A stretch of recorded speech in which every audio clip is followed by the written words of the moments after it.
But one guy we haven't talked about, Brayan Pena, that guy, he looks like an all-star to me right now. I mean, his leadership right now is, I'd put him on the all-star team. I don't know what you guys think. Where would this team be without Brayan Pena the last 2 years? I mean, that guy. Right. And not just this year. I mean, clutch. last year, I mean, he played all over the field last year. Right. I mean, he fielded for Votto. A catcher hitting 307? Come on. I'm going to say something that probably will be widely unpopular, and people will look at me like I'm on some sort of cold medication. But I think when they get to the trade deadline, this is the guy you trade.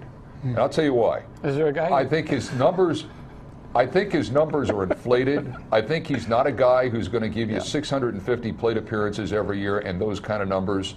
And going forward, you're probably going to suck it up because they're not going to be real good for the next couple of years. You go with Tucker Barnhart, and you hope along the way that Mesoraco gets his hip back. I think you deal this guy. I think you can get something for him that could be something that could help you like right away in 06 or 16 or 17.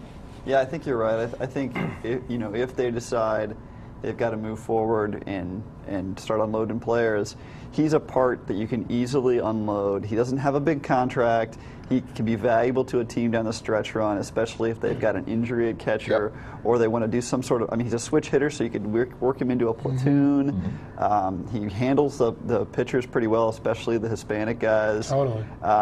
He could be a nice fit for a contender. Here you go, Pena and Chapman as a pair. You trade those two guys somewhere. To who? To someone. The Dodgers. The Dodgers. You can pick anybody. Yeah, Somebody wants Chapman and a translator. We'll take. I don't know. I totally disagree right with now. that. I'll take.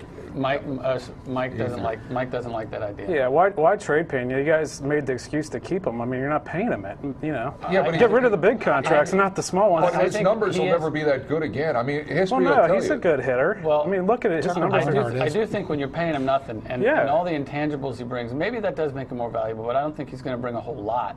And he would be the kind of guy, if you have a young, struggling team, I think would hold them together pretty well. Yeah, but here's the deal. I think that the dirty little secret with the Reds is that they're not going to be bad the rest of this year, and they're going to be good in 2016. I think this team is going to struggle for the next couple of years.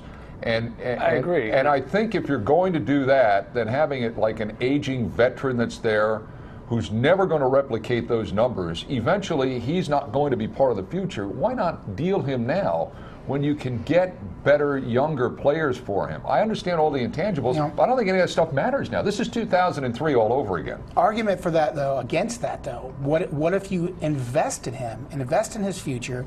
He can make Iglesias a 20-game winner, younger kids like that, but maybe he's the new coach someday. Like keep him around for that. Which Corky for that?